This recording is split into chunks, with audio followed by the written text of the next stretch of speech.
যেমনটি বলছিলাম, এই মুহূর্তে ঠিক আমি অবস্থান করছি আন্তর্জাতিক যেই শাহজালাল বিমানবন্দর থেকে আপনাদেরকে যুক্ত করেছি। যেমনটা জানাচ্ছিলাম যে কিছুক্ষণ বিকেল এই সন্ধ্যা কিন্তু 5টা, আর ভিতরে কিন্তু ওসমান হাদির যেই লাশবাহী এয়ার অ্যাম্বুলেন্সটি রয়েছে, বাংলাদেশ এয়ার অ্যাম্বুলেন্স বিজি 585, সেই এয়ার অ্যাম্বুলেন্সটি কিন্তু শাহজালাল আন্তর্জাতিক বিমানবন্দরে 5টায় কিন্তু অবতরণ করেছেন। ইতিমধ্যেই কিন্তু বাংলাদেশে পৌঁছেছে, অর্থাৎ এয়ারপোর্টে পৌঁছেছে ওসমান হাদির লাশ।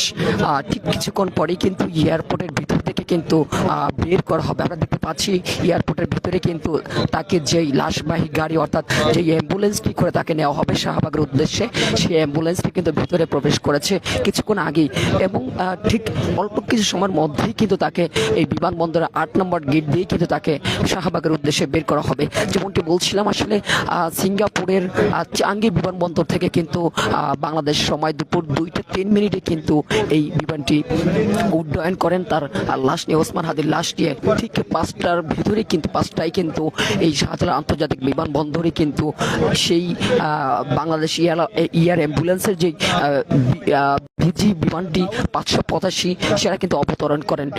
ইতিমধ্যে আমরা দেখতে পাচ্ছি তার সেই লাশকে ঘিরে কিন্তু আইন শৃঙ্খলার যেই নিরাপত্তা, যে কঠোর তৎপরতা কিন্তু আমরা লক্ষ্য করতে পারছি। অতিরিক্ত কিন্তু আইন শৃঙ্খলা বাহিনী মোতায়েন করা হচ্ছে, এবং চারিদিকে কিন্তু যাতে জনসাধারণ ভিড় না করতে পারে সেই দিকটা কিন্তু তারা আইন শৃঙ্খলা বাহিনী লক্ষ্য রাখছেন। এবং একদিকে কিন্তু যেমনটা বললেই না, কিন্তু সাংবাদিকদের জন্য কিন্তু একপাশে জায়গা করে দিয়েছেন যাতে কোনো বিশৃঙ্খলা সৃষ্টি না হয়। এয়ারপোর্ট ঠিক এই মুহূর্তে 8 নম্বর গেট দিয়ে কিন্তু তাকে বের করা হবে। কিছুক্ষণের মধ্যে কিন্তু এই ওসমান হাদির লাশটি এয়ার অ্যাম্বুলেন্সের মাধ্যমে কিন্তু বের হবেন, যে অ্যাম্বুলেন্সের মাধ্যমে কিন্তু তাকে বের করা হবে। আমরা দেখতে পাচ্ছি কিছুক্ষণ আগে কিন্তু সেটা ভিতরে প্রবেশ করেছে, এবং বলা যাচ্ছে যে ঠিক অল্প কিছু সময়ের মধ্যে কিন্তু ওসমান হাদির যে লাশবাহী অ্যাম্বুলেন্সটি রয়েছে সেটা কিন্তু শাহবাগের উদ্দেশ্যে যাত্রা শুরু করবেন।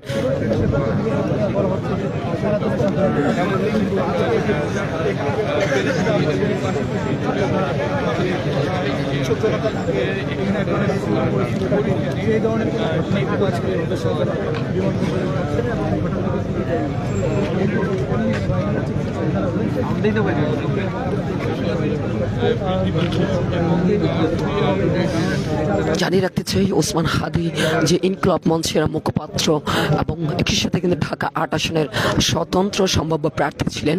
তিনি কিন্তু নির্বাচনী প্রচারণার সময় কিন্তু 12 ডিসেম্বর শুক্রবার, অর্থাৎ এক সপ্তাহ আগে